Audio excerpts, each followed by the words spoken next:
Hey, Jessica, I tasted the dish you prepared and it was shockingly bad, completely inedible. Stop serving such food, please. I was so shocked that I threw it all away. Hurry up and redo it, okay? Got it? These harsh words were hurled at me by my mother-in-law, who seemed to enjoy mistreating her daughter-in-law. However, this behavior would significantly impact the future relationship between me and my mother-in-law. My name is Jessica. I am 30 years old and currently working in a small design office, fulfilling my long-held dream of being a designer. My husband's name is Noah, and he is 35 years old.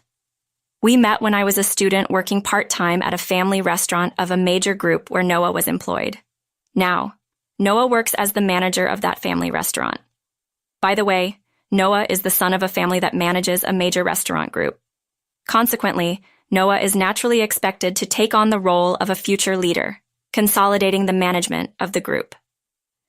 For my mother-in-law, the status of Noah being the future successor was a matter of immense pride and a source of boasting. I lost my mother at a young age and was raised by my father alone. When I married Noah, my mother-in-law, who couldn't accept that I was raised by a single parent, strongly opposed our marriage. To her, my background and status were considered lower than hers, and she thought of my joining the family as a blemish. As a result, I was often ignored by her. However, about a year ago, my design was chosen for the menu at the restaurant managed by my father-in-law, changing the dynamics. My mother-in-law, who had studied design in her youth, had made a proposal too. But when hers was rejected, she tried to hide her shock by saying, "Oh, I just wrote it as a trial." Being a professional designer, I found it absurd that my mother-in-law would compete with me. After losing to me, she took it as a personal defeat and started to mistreat me more openly. She frequently visits our home, criticizing and sneering at every small thing. "Jessica, what's this? There's so much dust behind the TV. You can't say it's cleaned. How were you raised to be so careless with cleaning? Living in such a dusty place, what if Noah gets sick? Jessica, you might be fine with a house full of dust, but Noah isn't used to living in such a dirty room." As soon as my mother-in-law arrived at our house, she immediately started checking around and began pointing out flaws and criticizing pompously.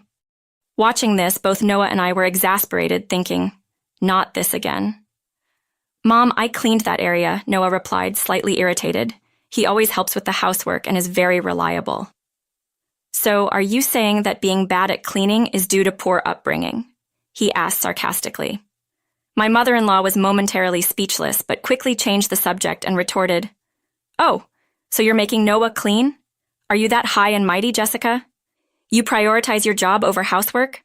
But are you really valuing your family? I never neglected my duties both at work and at home." Even when Noah tried to intervene, my mother-in-law continued until I apologized. "I'm sorry, I'll try harder," and she would leave satisfied, saying, "As long as you understand." Noah had tried to address this behavior multiple times, but she never seemed to listen. Noah had talked to his father about his mother's behavior, but considering that nothing had changed, it seems his busy father hadn't taken the matter seriously. At first, I thought I could just tolerate these minor annoyances. I hoped that as she aged, my mother-in-law would mellow and change her ways. Little did I know that a major incident that would shake the family was about to occur. One day, Noah's cousin got engaged, and a celebration with the entire family was arranged. Not just family, but business associates were invited too, and a grand banquet was to be held at a high-end hotel's large hall. After hearing this from Noah, I also received a call from my mother-in-law on my smartphone. "Hello, Jessica. About the upcoming celebration, we're leaving most of the catering to the venue, but it's customary for each family to prepare the main dish. You said you're good at cooking, didn't you?"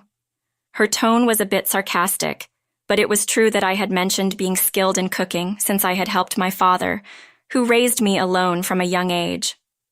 "I hope it's delicious because if not, you'll embarrass yourself in front of the relatives. Anyway, I'll leave the main dish to you." Before I could respond, she unilaterally concluded the conversation and hung up. I shrugged it off as usual, started adjusting my work schedule, and began planning the main dish for the celebration. Everything was going smoothly in preparation for the celebration. There was no interference from my mother-in-law, which was eerily quiet. On the day of the engagement party, my phone rang at 11:30 a.m. The celebration was scheduled to start at 1 p.m. I was honestly surprised to receive a call from my busy mother-in-law at that time. Confused but answering the call, she began speaking in an excited and high-pitched voice. "Hey, Jessica, I tasted the dish you prepared and it was shockingly bad, completely inedible. Stop serving such food, please." I was so shocked that I threw it all away. "Hurry up and redo it, okay? Got it?" Stunned by her loud voice, I managed to respond calmly. "What? Sorry, Mother. I'm currently at the office working." "What? Work? What are you talking about? The party starts at 1. There's no time. Just remake it." Something seemed off. Confused and unable to grasp the situation, I wondered if she didn't know that I had switched my task. Also, what did she mean by saying she threw away the dish I made? When I was assigned French cuisine, I had come up with a menu. But soon after, I received an important design job. I consulted Noah about what to do and decided to switch my cooking responsibilities with the invitation mailing duty. This change was supposed to be communicated to my mother-in-law by the original person responsible for sending the invitations, so I hadn't worried about it. I hurriedly tried to explain the situation. "Please listen, Mother. Actually, I had to drop the cooking task due to a sudden work assignment. I'm planning to head there after finishing work today." "Today? What? I don't understand. You were in charge of French cuisine, weren't you?" "No, I switched responsibilities, so I didn't actually cook anything." "What? What are you going to do now? There's no time left before the party starts. It's your fault for not reporting properly. Fix this, or I'll tell everyone you threw away the dish." Knowing I wasn't responsible for the dish, my mother-in-law became extremely agitated. Confused by her rapid-fire accusations, I was at a loss. Thinking about the complexity and trouble, yet concerned about being wrongly accused in front of many people. I wondered how to handle the situation. However, knowing my mother-in-law, it was quite possible she would blame me and pretend ignorance. Reluctantly, I apologized to my office for leaving early and hurried to the venue. Unfortunately, I arrived at the station just as my train was about to leave and ended up reaching the venue just after 12 p.m. Noah, who had been informed in advance through Messenger about the situation, hurried over to me as soon as he saw me arrive. However, his expression conveyed the worst-case scenario. "Oh no, am I too late? Right now all the dishes brought by everyone are here, but there's a commotion because the French dish is missing. When I went to the kitchen, I found that all the French cuisine had been thrown away and was clogging the sink. Everyone's in an uproar about what happened." As I listened to Noah, I headed towards the kitchen. There, the tension was palpable, as if those present had stumbled upon a crime scene. My mother-in-law, cornered by the tense situation, found me and began to accuse me by name. "Ah, look, the culprit has finally shown up. Jessica. It was Jessica who threw away this dish. She wasn't even here, which is evidence enough." I managed to suppress the headache that started throbbing as soon as she accused me. So suddenly around us were Noah's aunts, their sons, the recently engaged cousin and his fiancée Christina, along with many other relatives. Having been told by my mother-in-law that I was the culprit, their condemning gazes turned to me. But I decided to calmly present the facts. "Actually, I did not throw away this dish. That's a complete misunderstanding." However, my mother-in-law immediately retorted, "Don't play dumb. Don't lie to do such a thing at a celebration. Such ungrateful and senseless behavior is a disgrace to this family. I was at work this morning, so I have just arrived here." The people around us, upon hearing my story, began to murmur in surprise. "What? She just got here? Then who—" I hurried over to this venue after receiving a call from my mother-in-law. "I missed the train and was delayed in arriving. I apologize." "What, Jessica? What are you suddenly saying?" "But you told me on the phone that you had thrown away all the French cuisine." "My goodness, what are you saying? This daughter-in-law of mine, not only does she mock me, but now she's trying to pin her own wrongdoing on me and act innocent. How awful. Unbelievable." My mother-in-law dramatically played the victim, appealing to the surrounding relatives as if she were a hero struck by misfortune. To the relatives, it seemed more likely that my mother-in-law, who had been part of the family for over 20 years, was telling the truth rather than me, a recent addition to the family. I felt their condemning gazes again, but was determined to assert my innocence. "If you find it hard to believe, please call my workplace for confirmation. They can verify that I was working this morning, which will prove that what I'm saying is true." Just as I made this plea, a voice said, "There's no need to go that far." I had assigned Jessica a task. She graciously accepted the urgent work, and I'm truly grateful for her help. The voice belonged to my father-in-law. Behind him stood Noah with a relieved expression. Noah had asked his father to help reveal the truth. I was relieved to see my father-in-law there, as I thought he might be too busy to assist. The reliability of the family's future head was evident. The relatives who had been accusing me now looked flustered, and their suspicious gazes turned towards my mother-in-law. "So, Jessica, what exactly did my wife say on the phone earlier?" "Yes, she called to say she had tasted the French cuisine, found it very unpleasant, and said it was too embarrassing to serve.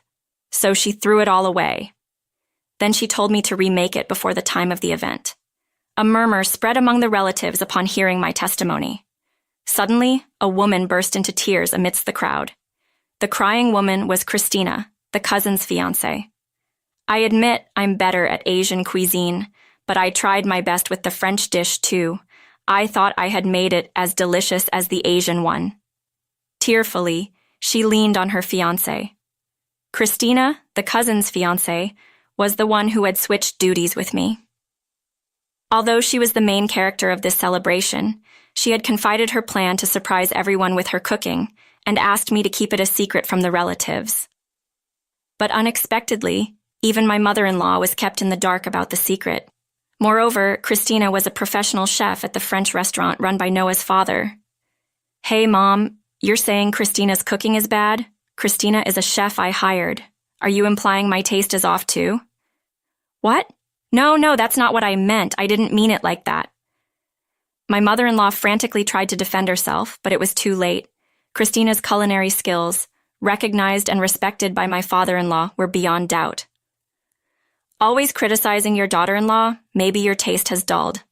Perhaps you can't recognize real flavor anymore." His words, heavy with irony, echoed throughout the venue. My mother-in-law, in a desperate attempt to seek forgiveness, clung to my father-in-law and apologized profusely. However, anger seemed to rise within her, and suddenly she grabbed me by the collar. "Listen, I thought it was your cooking, so I threw it away. A dish made by a woman raised by a single parent of such low status is too disgraceful and tasteless to serve to others. I threw it away out of kindness. If I had known someone else made it, I wouldn't have thrown it away. It's all your fault. Fault. You planned this, didn't you? To embarrass me in front of our relatives. How much more will you mock me? Just stop it." I was shocked and disgusted by her yelling and the spit flying from her mouth. But then Noah's grandmother raised her voice. "Wait a minute. You know I'm a divorcee, right? You say being from a single parent is disgraceful. I heard that your late mother also lost her mother when she was young. By your logic, there are quite a few disgraceful people in this family, aren't there?" Her cold gaze pierced my mother-in-law. No, that's not what I meant. I didn't know, really. I swear, I didn't know." "Well, it doesn't matter anymore. We've all seen your true character." Hearing this, my mother-in-law collapsed on the kitchen floor, trembling with despair and fear. I heard there was a commotion, but what a scene this has turned into." Suddenly, a voice came from behind. Turning around, I saw an elderly man in a wheelchair. He was Noah's grandfather, the current head of the main family. I could hear the uproar from afar. It's unfortunate that a dish was wasted. I recall my late wife once telling me about receiving sweet potatoes during the war. The sweetness of the potato made her momentarily forget the sadness of losing her mother. As we all listened in silence to his words, Noah's grandfather continued, "Remember, food is filled with the emotions of those involved in making it. My late wife often said with a smile, 'The kindness of the cook has shaped who I am today.' Wasting food is the worst thing a person can do. Surely we don't have anyone that terrible in our family, right?" He then turned to my father-in-law. "Of course, Dad. We don't have anyone like that in our family." Satisfied with my father-in-law's response, the head of the family smiled and returned to the venue. His words held absolute authority. From the words of the head and my father-in-law, it was clear to everyone present that this was the moment my father-in-law decided to divorce my mother-in-law. What was supposed to be a celebration had also become a scene of an unexpected separation. In the kitchen, only the sound of my mother-in-law's sobbing lingered, creating an indescribable atmosphere. She not only ruined the celebration, but was especially condemned for her sacrilege against food. Despite being part of the food industry, she went around apologizing and bowing down to the relatives, including those from the Branch families. It seemed that the divorce settlement was agreed upon by deducting an amount for the damages caused at the celebration, leaving her with just a small sum. My mother-in-law was ousted from the main family and ended up living in a small apartment meant for singles. Cut off and criticized by the relatives, she led a lonely life with no one to turn to. She never imagined her petty jealousy and harassment towards her daughter-in-law, manifested in throwing away the food, would lead to her own downfall. On the other hand, I was able to protect the honor of my loving father. I also managed to build a harmonious relationship with Noah's family and enjoy